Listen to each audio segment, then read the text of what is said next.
Hi. Hi. So we sat here about a year ago. Yeah. When you were getting ready to do your speech. Good afternoon. Yeah, almost exactly a year ago. My name is McKiernan, and I am honored to have the opportunity to speak to you today.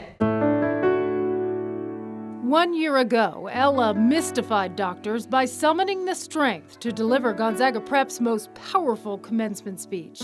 I stand before you today as living proof that life can hand you some major adversity that you never could have predicted. It was just 2 months prior to graduation. Ella had been going rounds with a nagging cough. Then the back pain swooped in. We got some chest x-rays and then they saw a bunch of masses. It was Ewing sarcoma, a rare bone cancer that had worked its way into Ella's lungs, pelvis, and arm. And Ella will choose attendance between the University of Notre Dame, University of Washington, UCLA, or UC Berkeley. That's when cancer pushed the pause button on college. So, as her classmates embarked on their next chapter of their lives, Ella would focus on saving her own. How do you think you've changed since the last time I talked to you?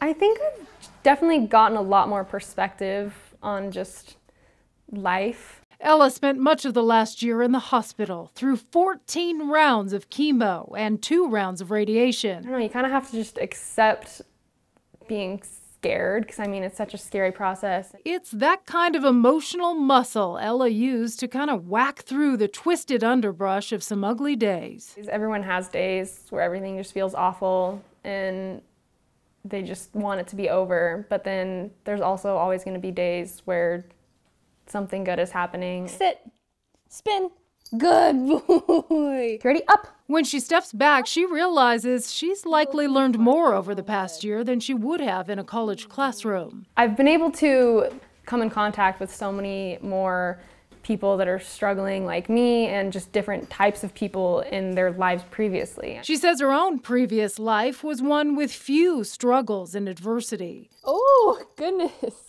One might say she's now dealt with her fair share, and at this point, time will tell whether cancer will deliver more blows. It might be completely gone, but it might not, so we just have to see what happens. Come here. Yet there are encouraging signs her body is embracing health. Yes, I've got a little more hair now. It's a nice little buzz cut, but it's growing. If her next scan in July delivers good news, Ella will head to the University of Washington in the fall. And when she does, she won't focus on what she's missed. She'll embrace what she has. Just like being able to go to school and be with your friends is such a blessing. He's fast. Or even just being able to sit at home and not be feeling bad is super nice. So I think it just kind of makes you appreciate everything a little more.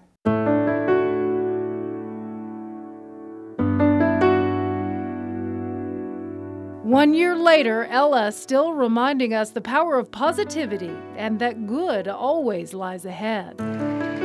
If her classmates were in the room today, they'd surely be applauding again.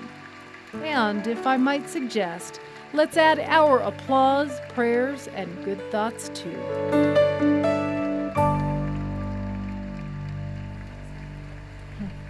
Well, I asked Ella if she has any idea what she'd like to do for a career, and she simply said something that helps the world.